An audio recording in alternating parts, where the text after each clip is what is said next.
So இந்த video வந்து பார்த்தீங்கன்னா, ஒரு சின்ன வார்னிங் தான். இப்போ நூல் இழையில தான் நான் உயிர் தப்பிச்சிருக்கேன்.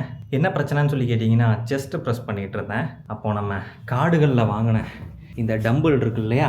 இது வந்து கால வாரி விட்டுருச்சு. இந்த இடத்துல பார்த்தீங்கன்னா தெரியும், திரும்ப மாட்டி வச்சுருக்கேன் நானு. ஸோ இந்த த்ரெட் இருக்கு இல்லையா? அப்படியே பிஞ்சிட்டு வருது.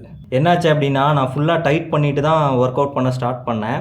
ஆனால் இது ஸ்லிப் ஆகி அந்த வெயிட் வந்து என் மூஞ்சில் வந்து விழுந்திருக்கும். கொஞ்சம் கையை நான் சைடில் எடுத்துட்டதுனால ஜஸ்ட்டு மிஸ்ஸில் தப்பிச்சிட்டேன்.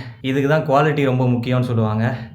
காடுகளில் ஆஃபர் ப்ரைஸில் ரூ. 700 கிடைக்குதே அப்படின்னு சீப்பாக வாங்கினா பார்த்தீங்களா, என்ன சொல்லணும். இன்னொரு சைட்லேயும் வந்து பார்த்தீங்கன்னா, டைட் பண்ணால் டைட் ஆக மாட்டேங்குது. அந்த த்ரெட் வந்து சுற்றிட்டே இருக்குது. த்ரெட்டு போயிடுச்சுன்னு நினைக்கிறேன். ஸோ இந்த மாதிரி பிளாஸ்டிக்கில் வரக்கூடிய டம்பிள்லாம் தயவு செஞ்சு வாங்காதீங்க. மெட்டலில் முடிஞ்சால் வாங்குங்க. அப்படி இல்லைன்னா வெயிட்டை ரிமூவ் பண்ண முடியாத மாதிரி டம்பிள் இருக்கும் இல்லையா, அந்த டிஃபால்ட்டாக வர்றது, அதை வாங்குறது பெட்டர். மூஞ்சில் கரெக்டாக விழ வேண்டியது கொஞ்சம் கையை நகர்த்தினதுனால வெளிப்பக்கமாக விழுந்துருச்சு. விழுந்திருந்தால் என்ன ஆயிருக்கும்? என்ன கட்டு போட்டு வந்து மறுபடியும் அவேர்னஸ் சொல்லியிருப்பேன். அவன் இன்னும் திருந்தல மாமா.